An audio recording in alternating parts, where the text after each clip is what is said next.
Hi everyone, Manan here. Uh, I'm going to present this session on HR ecosystems, a competency and culture view. All those of you who have been able to take time out for this webinar, it's great to have you here. A loud shout out to HackerEarth also for enabling this platform. So we'll start now. Question and answers, I think, would happen at the end of the session. Would be happy to answer any questions that you might have on the framework. So let's begin. So do you remember this line that has been repeated multiple times during our class 5th, class 6th biology chapters? This was about proteins, if you remember. What is that line? The line goes like this: proteins are the building blocks of life. When we say life, we are talking about organisms, flora, fauna, and everything. So I invite you to think about a parallel truth on these lines. So proteins are the building block of all forms of life. What would be a possible equivalent truth for organizations? What defines organizations? What do organizations get known for, get known by? Uh, there are many answers to this, and I'm not claiming that one answer is right and the other one is wrong. All I'm saying is that for this particular context that we have tried to pick up today, uh, a fitting line is results make organizations. So then, obviously, the other question that arises is what are results made of? So when you look at results, uh, typically you can look at it through a framework of two questions and the answers therein of those two questions. So what are those two questions? What are the questions that we try and evaluate results through? The first question is the what. So what has been achieved as a result of the result? Okay, that's the first question. The second question, obviously, is the how. So how was it achieved? Um, so that's at an organizational level. We are looking at the results of an organization through these two lenses. The first lens of what, the second lens of how. So the question of what actually gets broken down at an organizational level. It gets broken down into multiple aspects. Uh, let's try and list a few. What are the top and bottom lines of the organization? What are the new businesses that were gained in the last quarter? Were there any process improvements that reduced the delivery times or that improved the delivery quality? What was the market position of the organization? What was the market capitalization of the organization? And what was the stakeholder value created by the organization? This is not an exhaustive set of questions that come our way when we look at the what of organizations, but it's an indicative measure. Let's look at the how. So the question that typically gets asked is, how did the organization achieve these results? And this is where attributes like fair means, did they treat their customers right? Did they treat their employees right? Did they contribute to the society, CSR initiatives, etc.? So this is the organizational context. Now let's continue down this line a bit more. We have looked at the organizational context. Now let's try and see how are individuals evaluated. So typically, individuals are evaluated on the basis of what did they deliver, what was the time taken to deliver it, what was the utilization of resources that were provided to these individuals, what was the quality of the output, what was the delivery expected from you. So you might have you might have met certain parameters, you might not have met certain parameters. Are those on expected lines from your job description? And what could you have done better? So when you start looking at these contexts, the what of the individual emerges. Let's continue going down this line. How did you behave while delivering these results with peers, subordinates, customers, and supervisors? How did you exemplify the how of the organization? So that's the how of the individual context. Now let's see what are we driving at here. So we have looked at the what and how of the organization. We have also looked at the what and the how of the individual. And from what we have gathered so far, we can safely make a statement stating that the what of the individual results makes the what of the organizational results. So whatever has the individual achieved, multiple individuals, they collate and they aggregate, and together they move on to form the what of the organizational results. And another truth that emerges is that the how of the individual results also collates and comes together to make the how of the organizational results. Now let's move forward from this particular context. Okay, if we are able to fix the individual, the what and the how of the individual, if we are able to fix it, there's a fair amount of chance that the organizational what and how are also sorted in the process. Okay, so how do we actually go about taking care of the what and how of the results of the individual? So this is what our discussion has now moved into. We started off with the organizational context. We have now moved to the individual context, and we are broadly of the assumption that the what and the how of the individual results will have a very direct bearing over the what and the how of the organizational results. So let's break down the what of the individual results a bit more. Okay, how do you go about illustrating or laying it out on the table for the individual? How do you tell an individual what is expected from them? Our answer is the job description. Any one of us who has worked in a job, any one of us who has been interviewed at any stage, uh, the first call that the recruiter makes, uh, we are curious about the job description. We ask them, okay, can you please share the job description with us? And what does the job description entail? What all does it talk about? It talks about the skills required to complete that task, the knowledge required, the experience required, the motivation and commitment required from the individual to achieve or to deliver good value in the role that they are being looked at. Again, so this is an alternative view of what the individual results uh, are laid out in the form of job descriptions. And then comes the competencies. So the job description is a broad level stroke. We'll say that engineer should be a problem solver. But when we talk about competencies, we drill it down further deep, saying that the engineer should have good C, C++ debugging skills. And that's where the competencies come into the picture. So job description is the macro view, competencies are a micro view. What are the competencies? Competencies are described as a cluster of related abilities, commitments, knowledge, and skills, which basically allow an individual to act effectively in a job. Okay. Any job description that you have ever seen, you will always be able to break that down into competencies. Okay. If you have not done that, try and do that on the next job offer that comes your way. It would be a very interesting kind of a study.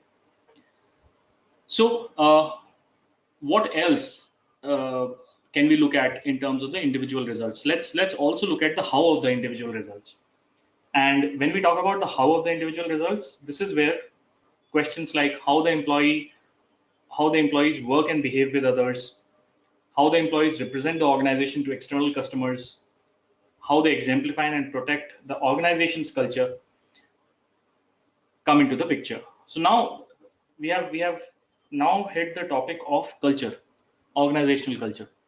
So obviously, just like we had defined competencies, let's also define culture.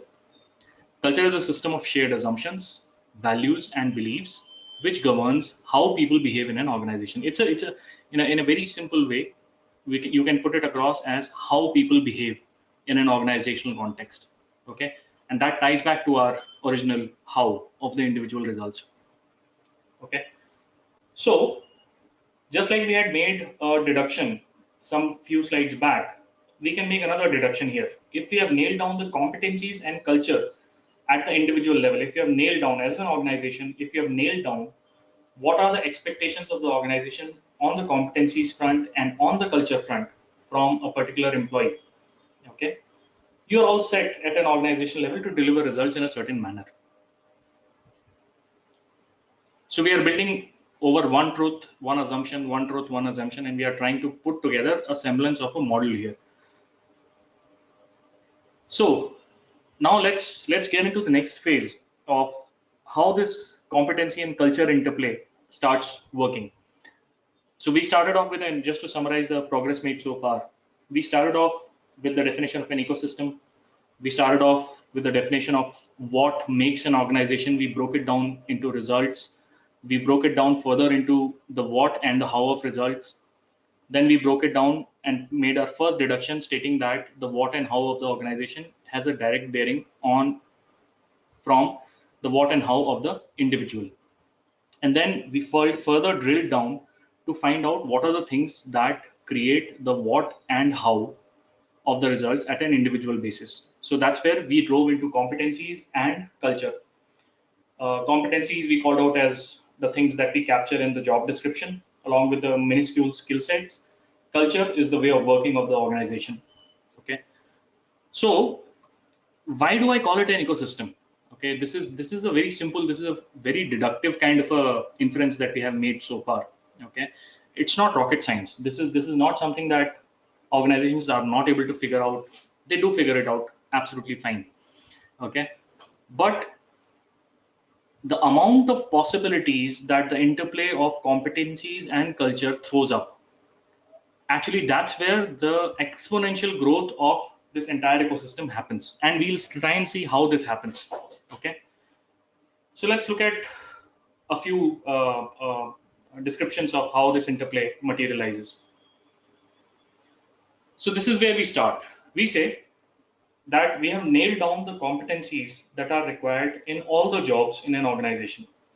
Okay, and because we know what the competencies are, we also know where an individual stands on that particular competency in terms of delivery, in terms of their results. The moment we do that, we'll find out that, say, suppose the employee has 5 competencies that are required in the job, and they are above par in 2 of the competencies, at par in 2 of the competencies, and below par in 1 of the competencies. Then technically what we have done is we have identified a competency gap. Okay. And if you talk to any learning and development individual, if they are asked to deliver certain trainings to a particular organization, the first thing that they will ask for is, has the training need analysis or the gap analysis been done? Okay. So competencies have enabled gap analysis. The competency gaps are identified. They are addressed through trainings. Basically, you start working on the trainings that can actually bridge those gaps for your individual employees. And when you are training them, if you are training them in a good manner, ultimately what it would impact is the efficiency and productivity that is being put in by the individual. And what does that lead to? So suppose you had 15% of your overall population was performing below par. Through the competency identification and competency gap analysis, you were able to come up with specific trainings to actually improve the production or the productivity or the efficiency of these 15% population. The moment you do that, you have achieved organizational and individual results both. And I'm not making it sound absolute. I'm being very careful here. This is just a model. This is just an ecosystem. Okay. But if you have nailed down the competencies, you have ultimately found a lever to work upon the organizational and individual results in a very direct manner. The upward arrow here basically denotes nirvana state, because if this cycle is complete, if this particular 5-step model is met, you ultimately hit the nirvana state. But the beauty of this ecosystem is that it's not single dimensional. And in the subsequent 7 or 8 slides, I'm going to explore the other dimensions that this ecosystem, which is simply created by the interplay of competencies and culture, how does it impact the higher level variables, or the more important variables, or the more tangible, financially more tangible variables for an organization. So let's move on. Let's look at this model in a different manner. So competency gaps basically allow you to find out what are the areas of development for each individual. When you find out those areas of development, what do you do next? I mean, the ongoing feedback concept is all the rage right now. Companies are increasingly moving away from once a year or twice a year feedback cycles, because they understand that feedback should be like touching a hot stove or eating an ice cream. The gratification or the pain should be immediate, so that the learning happens at the earliest possible time, and it also allows it disallows the repetition of mistakes in a timely manner. So the moment you have competency gaps identified at an individual level, that is a platform for a brilliant discussion between a manager and a direct report in terms of what needs to be done better. And obviously you are providing them the training support, so they would also feel that, okay, this is not a feedback session wherein I get blasted all over the place by my manager. It is actually a place wherein my manager genuinely takes interest in the areas of improvement that I have shown, and maybe recommends trainings for me which will help me become a better version of myself. It is a known uh, and much researched kind of a aspect of employee engagement, that employees who get more feedback, regular feedback, more actionable and tangible feedback, they are more engaged as compared to employees which are left alone in their struggle to actually be more productive. So when you increase employee engagement by this ongoing feedback exercise, ultimately it results in a better employer brand. Okay, and I can refer multiple researches wherein there is a direct link and a constant correlation, positive correlation between the amount of feedback provided, amount of trainings provided, and the value that employees feel for being created for themselves. Okay, there are multiple. You don't have to go beyond the Q12 of Gallup to understand how important this aspect is. Okay. So when the employee engagement increases, the employer brand improves because your employees talk well about you on social media, on in their social exchanges with their peer group, and that ultimately leads you to the good employer brand. So, but that is not an end in itself. What it enables is that if you become an employer of choice, the talent pool starts looking very different for you.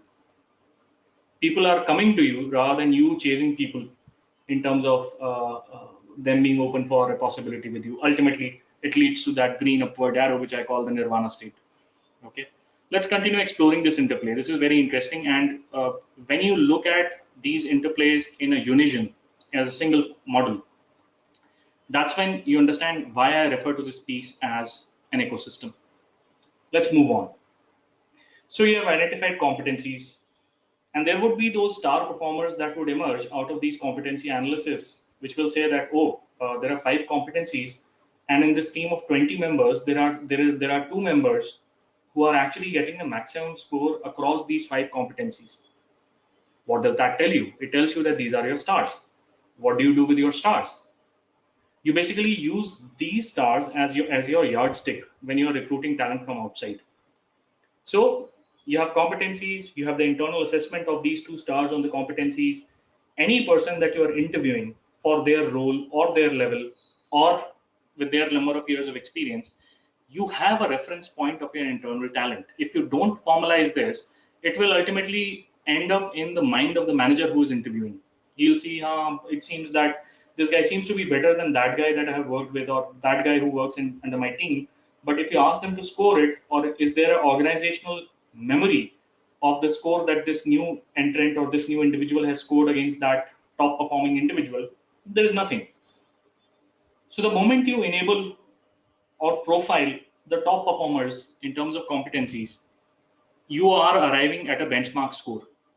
When you arrive at a benchmark score, your hiring decisions are better because they are more in touch and they are more realistic. They are being compared in a more real time and realistic manner in terms of the available talent pool. And obviously, if you're hiring someone in your team, you would like that person to be better than 50% of the people that you already have, thereby increasing the overall benchmark of the team. So the moment you enable competencies, profile the top talent, benchmark that top talent against the external interviewees, you make better hiring decisions, which ultimately add to the better talent pool. And you know what a better talent pool basically means. It means better customer experience, better brand value, more customer confidence because the top talent in the industry is working for you. And again, it leads to the nirvana state, the green arrow. Let's continue exploring this ecosystem. So you have identified top talent. What do you do with it? It is a brainless question. Actually, it is a thoughtless question. The moment you have identified your top talent, you know that you have to hold on to them because they are your competitive advantage. If you're not able to hold on to them, if your competitor scores a victory by poaching them from you, you're obviously at a loss. So identification of top talent, which remember has been enabled by the competency framework, okay, that helps you to retain and focus your energies on that particular talent. And the moment you do that, your product, service, and customer experience improves, gives you the competitive advantage. And the moment you have competitive advantage, you obviously become attractive to an employee, a prospective employee, because you are doing things right. They have more to learn at your workplace, and that's why again you become a talent magnet. So again, that leads to the nirvana state. We'll continue exploring this interplay. It becomes interesting more and more as we go ahead. So the previous four slides have dealt with one aspect of results, which is competencies, which basically define the what of the results, what of the individual results.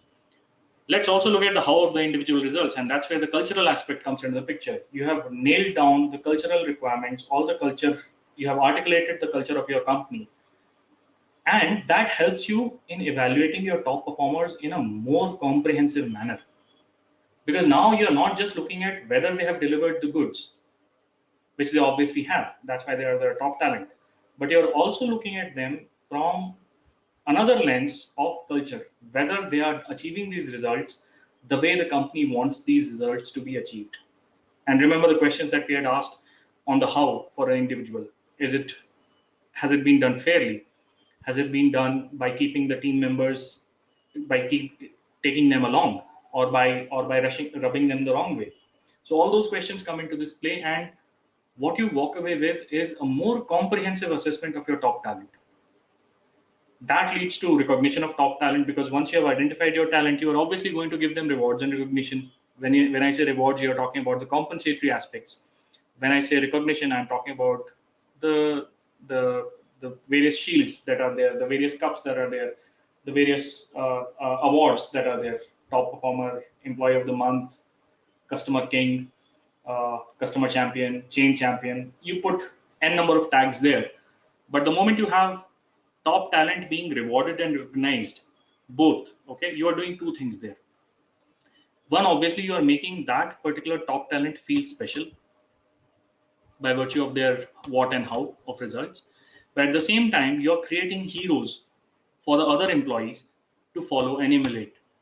Remember, for every 5-year employee who's getting rewarded or recognized at a public forum by a senior member of the team or by a senior management guy, there are these youngsters, people who have joined 6 months, 9 months back, who are looking up, and they would be imagining that, okay, we want to be that person sometime down the line. So you are creating heroes, and you are creating basically you're creating a path for these youngsters to follow, and that's beautiful guidance.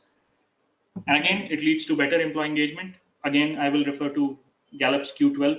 Again, I'll refer to Maslow's hierarchy of needs, which is a very basic but often forgotten and overlooked concept of human resources. If you are appreciated, you're likely to be engaged.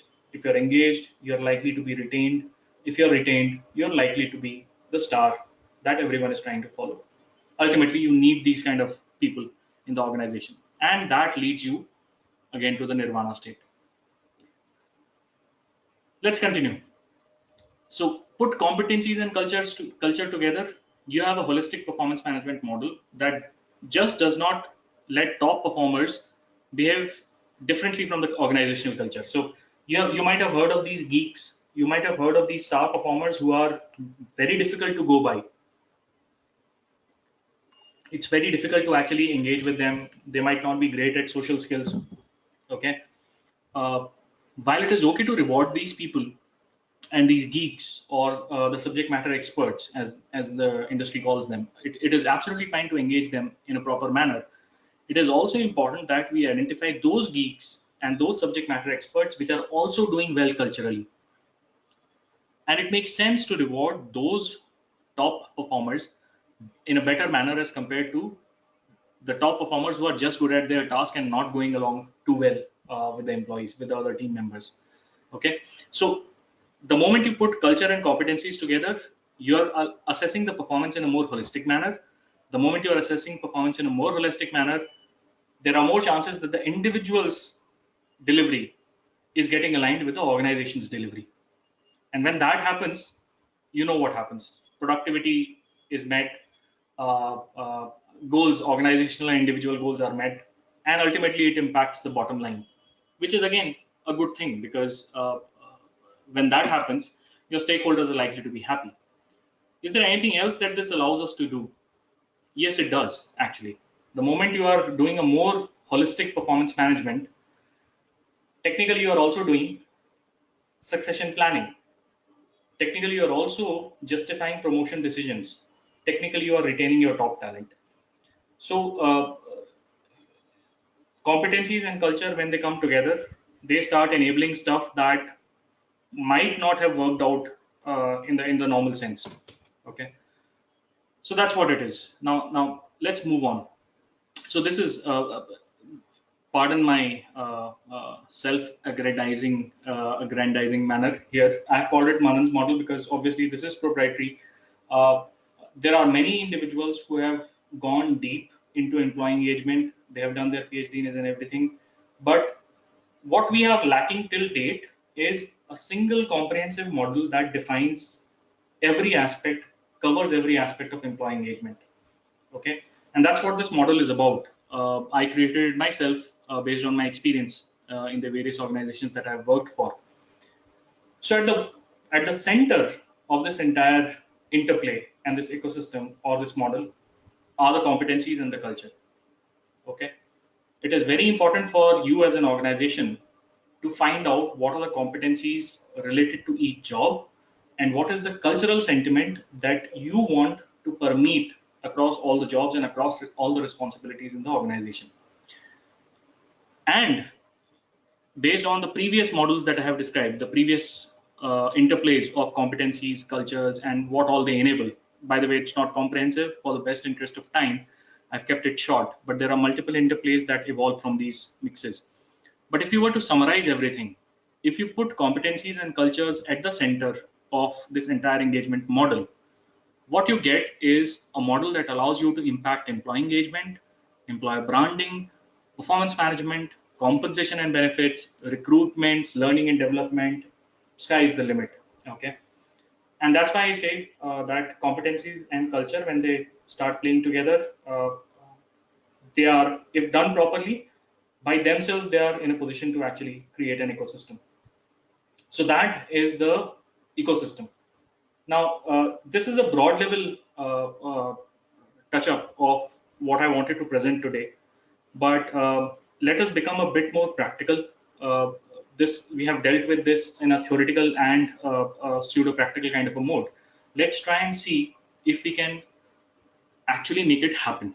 So, what would it take for this to happen? Let's move on. And this is what I call as the failure or success points of this particular model. Now, I call them failure and success points because if you do this right, then they become your success points. If you're not able to manage them properly, they become your failure points. What are some of these things? If you're an HR function which is trying to drive this basic amount of change in the workplace, you can't do this entire piece unless until your CEO understands and backs this effort up. So I've worked with CEOs which don't believe in culture at all. So they will say that, yeah, culture is important, but not as important as stakeholder value. And by the way, I'm talking about CEOs who are heading companies, multi-billion-dollar companies. In my personal interactions, it has emerged that some of them don't fuss over it. They say that, yeah, it's fine as long as competencies are defined and we are meeting the results. It does not really matter whether we are good friends at the workplace. And the companies are doing fine, by the way. So I don't want you to be given a very myopic kind of a view here. I want you to give a balanced view here. There are organizations which are doing absolutely fine, okay, without this culture system. But when I say that truth, I also have to tell you that about 75% of the Fortune 500 companies in the world have a cultural code, okay, and that can't be a coincidence. 75% of Fortune 500 or 70% of Fortune 500 believing in something, it is a very broad directive. It is a very strong pointer also in terms of what it takes to make a good workplace. So this entire effort cannot work if your CEO cannot recall what your competencies, what your cultural values are. And cultural values are not role dependent, by the way. They are permeating all the kind of roles in the organization. So if you have done this, you have fought the CEO and you have basically started this initiative, and ultimately you have a CEO who does not understand what these competencies are or what these cultural variables are. There's a problem, because beyond a point, since they don't understand it, they will not be able to back you up. However, if they are able to back you up on this agenda, you will find that backing making life very easy for you, because the amount of resistance that a CEO backed idea encounters in a typical organization is very less as compared to an idea which is not CEO backed. So that's the first piece. Okay. Then you have to articulate core values in a proper manner. You can't sit and see, okay, what are the core values of the top companies that are there in the world, and let's pick two from here, two from there, and let's create a bouquet of core values for the company. It will not work. Why will it not work? It will not work. Number one reason being, it is not you. Those are the core values of the other organizations. You're trying to do a copy paste where it will not work. So what do? You have to go down to the grassroots level. You have to understand how the organization shaped up. Even if it is 10, 15-year-old organization, you have to understand how it shaped up, because somewhere in that journey of progression from a small company to a big company will be hidden the core value that has helped the company grow in that manner. And that is like DNA. You can't replicate it. Okay. You can't just copy paste it. So it has to be organic, and you have to understand that. When I say you, primarily this job is of the CEO and the HR department. So articulation of core values is also a failure, a success point. Copy paste, if you do copy and paste, you will fail.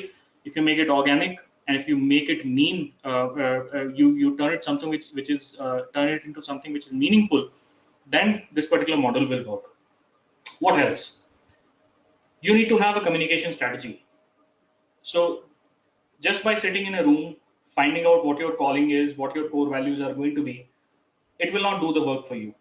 Actually, there is a very serious effort required in indoctrination. So anytime an organization has nailed down its core values, there is a set of people who need to be told that, listen, you have already been doing it this way. All we are doing here is telling you that what does it mean. So you have been making sure that the customer does not face any problems. We are just articulating it as customer centricity, and you don't have to change anything. You continue doing what you were doing.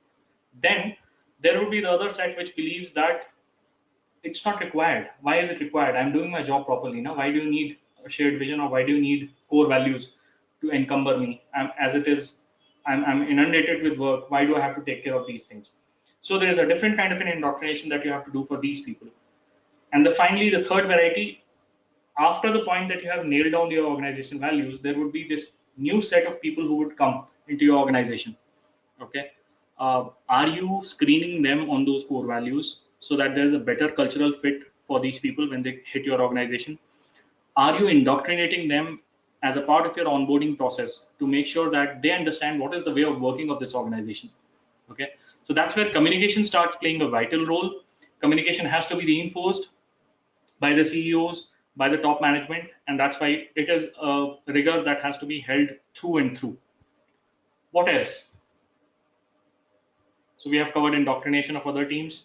Project management is also very important piece. So you understand how complex this ecosystem can become.